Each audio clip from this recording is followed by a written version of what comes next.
भक्तमाल सुनने वाले सभी श्रोताओं को जय श्री कृष्णा, जय श्री राधे। आज हम गरुड़ भगवान की कथा सुनेंगे। यह गरुड़ भगवान विष्णु के वाहन हैं और साक्षात भगवान की ही विभूति हैं। भगवान ने गीता में भी कहा है कि वैनतेयश्च पक्षीणाम, पक्षियों में मैं गरुड़ स्वयं हूँ। और ये गरुड़ भगवान की उत्पत्ति कैसे हुई? तो जो दक्ष थे उनकी जो 13 कन्याएं थीं वो कश्यप ऋषि को ब्याही गईं और उन 13 में ही विनिता और कद्रू नाम की 2 कन्याएं थीं। वो ये कश्यप जी की पत्नियां थीं। तो जो विनिता थीं उनसे गरुड़ हुए और जो कद्रू थी उनसे सर्प हुए। तो ये कद्रू और विनिता दोनों ही कश्यप ऋषि की खूब सेवा करने लगी और इन्होंने कश्यप ऋषि को प्रसन्न किया। तब कश्यप ऋषि ने कहा कि देवियों, तुम अपने मन वांछित वर मांग लो। तब जो कद्रू थी उन्होंने कहा कि मुझे 1000 बच्चे चाहिए सर्प के, जो समान बलवान हों।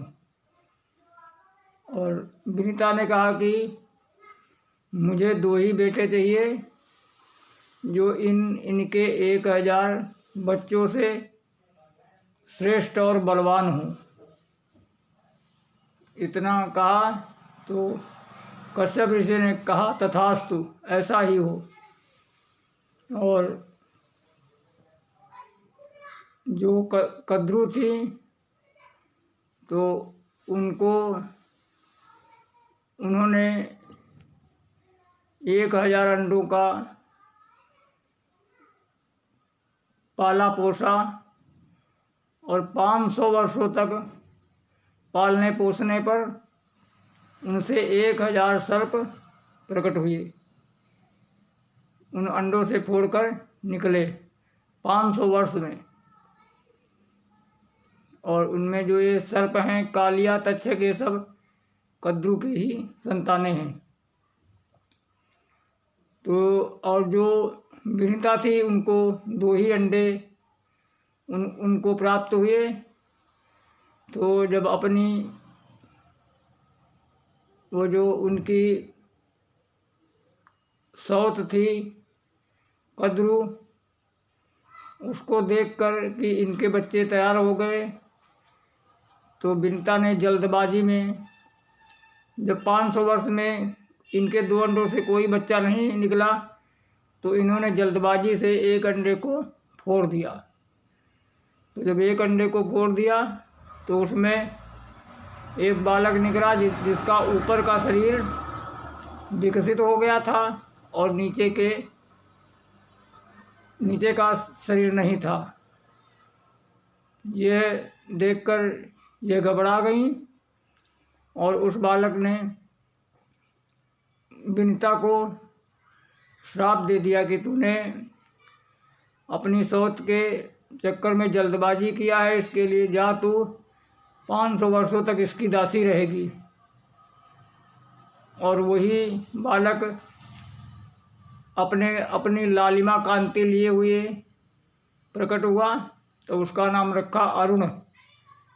जो अरुण थे वो नीचे का धर्म का नहीं था, इसलिए ब्रह्मा जी ने इनको सूर्य के घोड़ों को हाँकने के लिए सारथी के रूप में नियुक्त किया।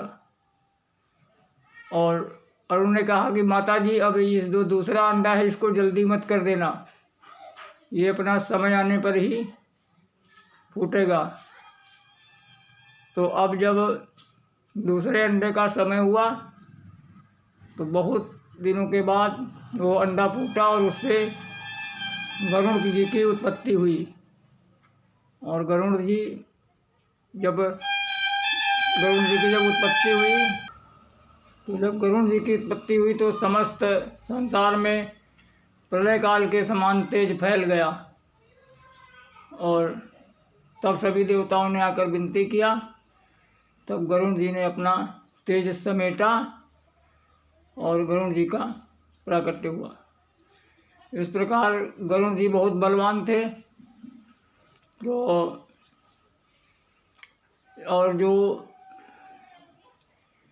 जो इनकी माता थी विनीता, उनको दासी भाव का जो श्राप मिला था दासी हो जाने का, तो एक दिन गरुड़ जी ने पूछा, माता जी मैं इतना बलवान हूँ फिर भी ये सर्पों को मुझे सब जगह ले जाना पड़ता है, घुमाना पड़ता है, बताओ ऐसे कौन सी बात है जो इसके लिए तुम दासी की तरह इनकी सेवा करती हो।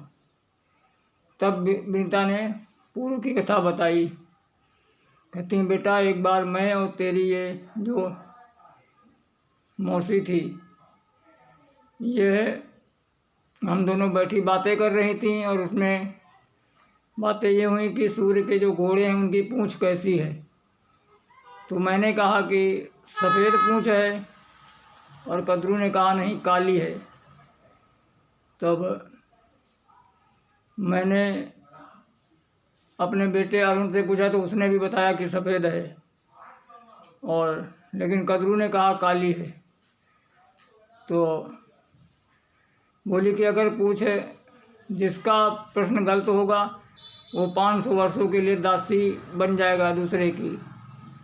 तो बेटा मैं हार गई और पूँछ काली निकली घोड़ों की। तो तब अब इसके लिए मैं दासी का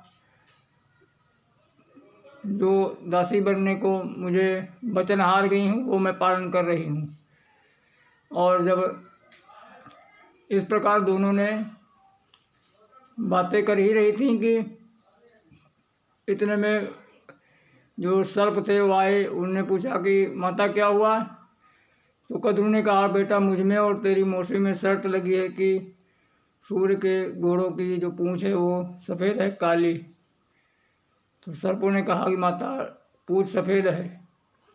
तब कद्रू ने कहा कि बेटा कैसे भी करो तुम उन घोड़ों की पूँछों में जाके लिपट जाओ जिससे वो पूँछ काली हो जाएंगी और मैं शर्त जीत जाऊंगी।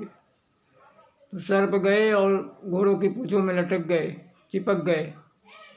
तो जब दूर से देखा तो पूँछ काली लगी, इसके लिए उनको दासी भाव प्राप्त हुआ। तो एक दिन गरुड़ जी ने पूछा कि भाई बताओ सर्पो, तुमको ऐसा मैं क्या चीज़ ला के दूँ जो तुम इस माता को दासी भाव से मुक्त कर दोगे। तो सर्पों ने कहा, मुझे स्वर्ग से अमृत ला कर दो तो मैं तो तुम्हारी माता को इस दास भाव से मुक्त कर दूंगा। तो गरुड़ जी ने कहा ठीक है।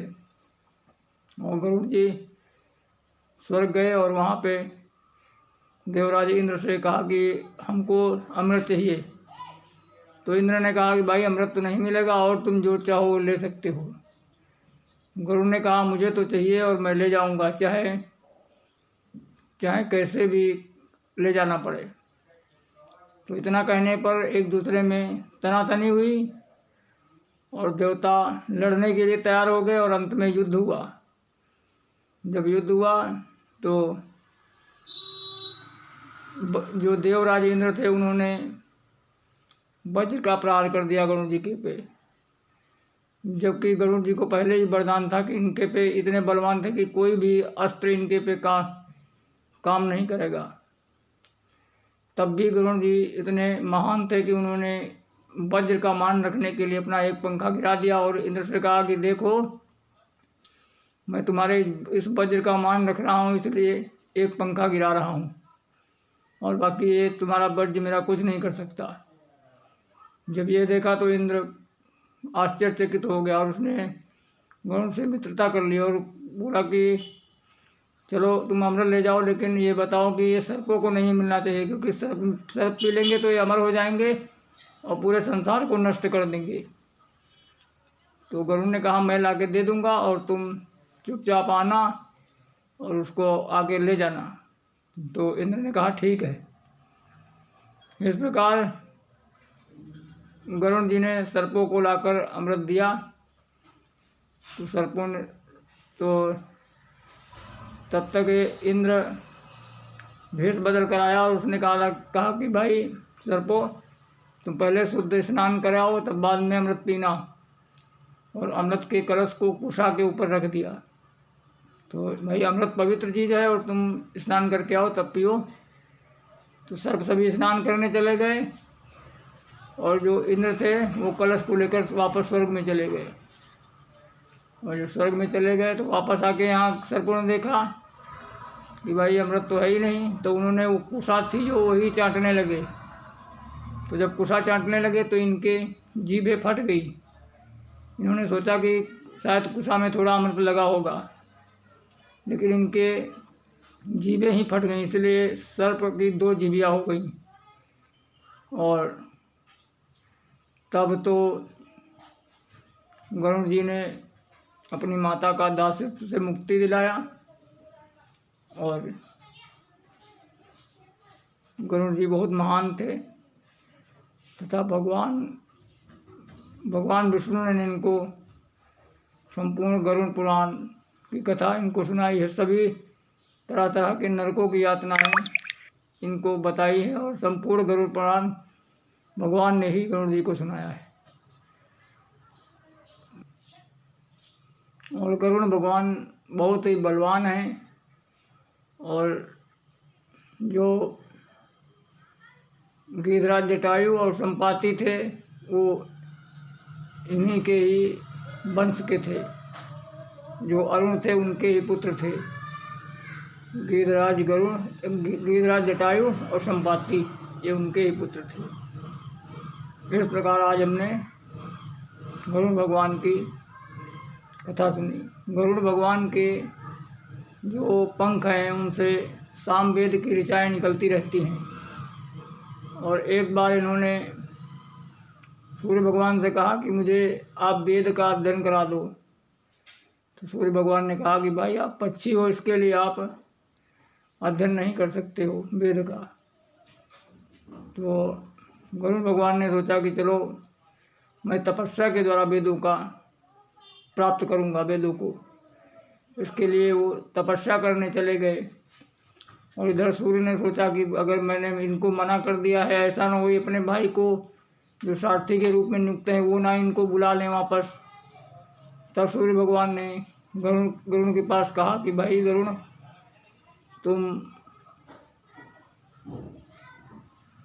तुमको मैं ऐसा वरदान देता हूँ कि समस्त जितने वेद हैं सब तुमको अपने आप ही तपस्या के द्वारा प्राप्त हो जाएंगे। और इस प्रकार सूर्य भगवान ने गरुड़ जी को वरदान दिया। और गरुड़ भगवान के वाहन हैं और भगवान के भक्त भी हैं। तो इस प्रकार गरुड़ भगवान की हम सब ने कथा सुनी। और रामायण में भी, तुलसीकृत रामायण में भी काकभुसुंडी और गरुड़ जी का संवाद है। उसमें गरुड़ जी प्रश्न करते हैं और काकभुसुंडी जी उनको बताते हैं, समस्त राम कथा सुनाते हैं।